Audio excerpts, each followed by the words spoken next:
All right.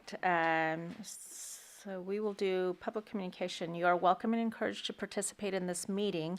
Public comment is taken on items listed on the agenda when they are called. Public comment on items not listed on the agenda will be heard at this time. Comments that are controversial items may be limited, and large groups are encouraged to select representatives to express the opinions of the group. Do we have any written requests? None received. Okay. So if anybody would like to speak at this time, yes. If you can please state your name and address for the record.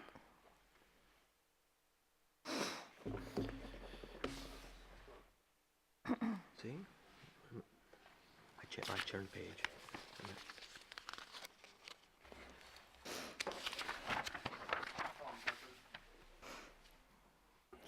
Tom Tucker, Harder Packing Company, 1321 Harder Parkway, Yuba City, California.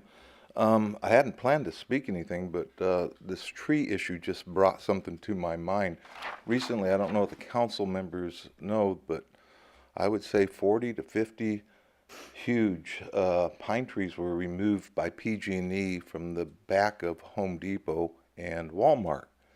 Now, those were a condition of their development. Is that developer now going to have to replant some other type of landscapes? I know PG&E wanted, they were beautiful trees, 40 feet high, and it just kind of looked like a little park when you went through there, even though it's a gravel dirt way. Is other landscaping going to be replaced there? And I probably would, Arnaldo's not here, I would probably like to hear council's input on that. When utility removes trees, is the landowner responsible for replacing that landscape that was a condition of development? And what we could, it looks like Ben is ready to respond. And if Ben doesn't have the information, we're okay with taking the notes down and making sure that staff get back to you regarding that. Madam Mayor, Arnaldo is in the room. Yeah, he So stepped if, in too, so. between Ben and Arnaldo, they should be able to answer that question if the council asks that question of them. Thank you. Absolutely. Yeah, definitely. We received notice when PG&E started removing the trees. You know, this is one of those kind of unfortunate circumstances that we're working through. It's private property, and PG&E has a utility easement, so they don't give the city notification necessarily.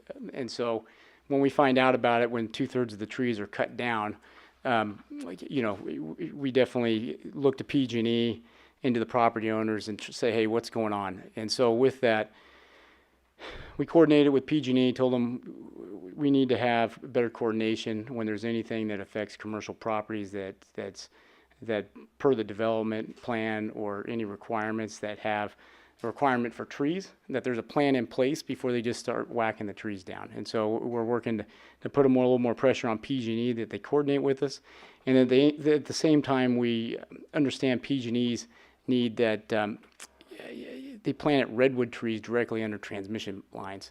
And so there's no pruning of a redwood tree that really is going to work well, and so it is the wrong tree for that location. And so the city is working, I know, with code enforcement. We've talked with code enforcement a little bit, and with the property owner now to facilitate what type of landscaping is going to go back. What we'd like to see in the future, and what we discussed with PG&E on my side, is that that's coordinated before the trees get removed. So. And so in response to the removal of the trees, so it's been stated he's been working through PG&E, through the code enforcement division. We've actually reached out to the property owners to simply state that they're going to be responsible for replanting some of the trees. The exact location and the species, we're going to have to work through those details. Okay, great. Thank you. Did that help? Yeah. Yeah. Landscaping. Yeah, and the exact location, those are the details that we'll have to work out, just to make sure that we're not having the same problem 15 years from today. Right, right. Thank you. Thank you. Anyone else? And through the mayor, Yeah.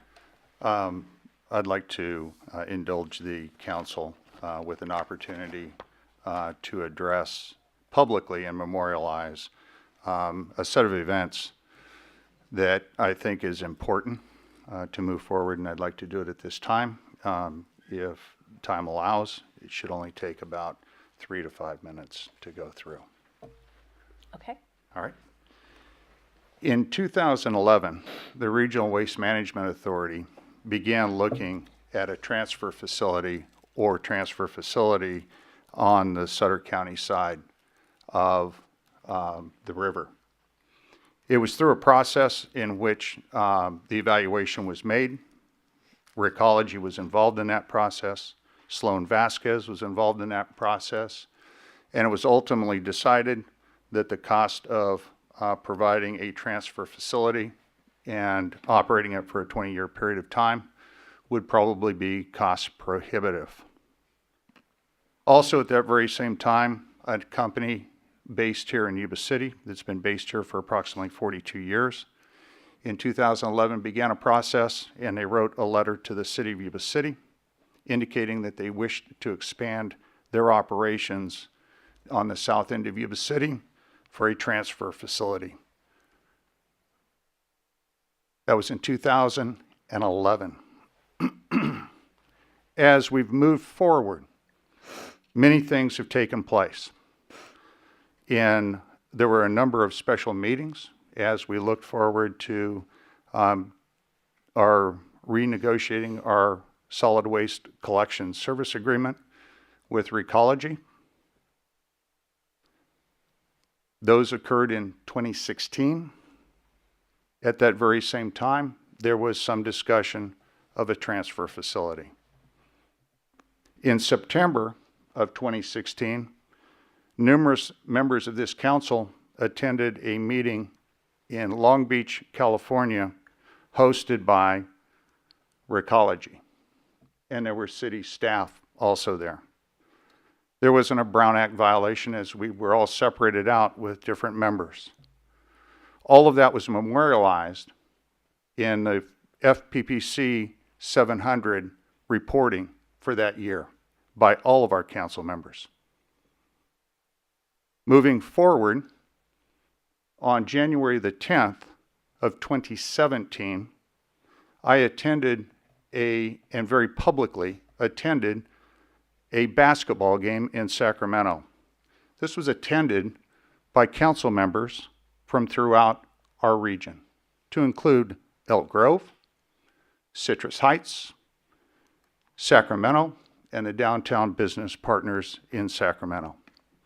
That too was memorialized in a 700 form as a gift of $250, the cost of that ticket. There was no discussions there about anything other than who Republic Services was, who they provided services to, but there's been accusations over a period of time that are false, and they go all the way back into 2017. Moving forward, on the 24th of January, solid waste service options were set to expire with our collection services agreement on September 30th of 2019. We employed Sloan Vasquez and McAfee to negotiate with the current service provider, Recology, Yuba City, and come up with some type of competitive procurement process in which we were told during that the timeline provided would not allow for negotiations. If those failed, then going into a procurement process. Moving forward to September the 5th of 2017, in a regular meeting, we agreed to authorize the city manager to enter into an agreement with Sloan Vasquez McAfee for $570 to conduct a competitive procurement process for solid waste and recycling services. We also approved a supplemental appropriation of $73,227 from the solid waste franchise fees. On November 7th, 2017, at a regular meeting here, the competitive procurement of solid waste recycling and organic material collection services We approved the content and release of a request for proposals for franchise collection services and the associated draft collection services franchise agreement. There was a lot of discussion as we went forward as to how that would take place and what the construction of that agreement would look like. On November the 21st, 2017, in a regular meeting, the competitive procurement of solid waste recycling and organic materials collection services was a topic right here. Considered amendments to the content for the request for proposals for franchise collection services and the associated draft collection services franchise agreement. It included the approval of requests for proposals franchise collection services as amended, which gave some priorities to the retention of employees of Recology. In March 6th of 2018, a regular meeting here at City Hall, the competitive procurement of solid waste recycling and organic materials was yet another topic. We entered into negotiations with the 2 top proposers out of the 5 that had entered in. It was Recology Yuba City and Republic Services. And they needed to bring back their best and final offers to the city. Negotiations occurred, and on 5/15 of 2018, once again the same topic, and the final negotiations for solid waste recycling and organic materials collection services agreement with Recology Yuba City was decided that would go forward. Negotiations occurred over months' time. And on 10/2, that was awarded to Recology. We are in the last year of an agreement with Recology that is set to expire on September the 30th, 2019, with a new contract on October 1st, 2019, that will extend for 10 years with 2 5-year extensions possible. The reason that I want to memorialize this is because there have been accusations made, businesses affected that should not be affected by comments made in public. There are raw feelings in our community. And when people start calling people corrupt and they ought to be in jail, I take great exception, especially when people come up and point at me. And when I ask them where that came from, it goes back to 2 sources, and it was during a campaign. And I will hold, as a community member, those accountable for those comments. If I had it to do all over again, the process that we went through, starting back in 2011, when Dave Vaughn stood right at that microphone and said, on December the 10th of 2011, your contract with Recology Yuba City expires in 21 days at midnight. We're no longer obligated to pick up your trash. They were supposed to have negotiated a contract, and that was to have been in place by June 30th of 2011. And they pushed it off and pushed it off to come in and put pressure on a city council. I have no beef with Recology. They're a great company, and I've said that time and time again. But what I have a complaint with is the way that it is transmitted into the public. They're a great company. They are the provider for us for 20 years. And I will tell you straight up, we need to get over whatever it is in this community and get on with the business of this community, providing for businesses that want to grow and expand. I have one more meeting as a city council member. I'm not bitter. In fact, I'm kind of looking forward to some time off, about 20 to 30 hours a Easily. week that might be available to me now. So I'm kind of looking forward to that. But the accountability will be there, and it has to be there. Because to move forward and attack businesses is not what this council's about. It's not what this city is about, and it's not what our staff is about. And I thank you, Mayor, for allowing me to take those 5 minutes.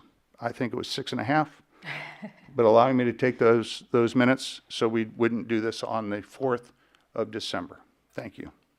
Welcome. All right. Anybody else like to speak? No? Okay.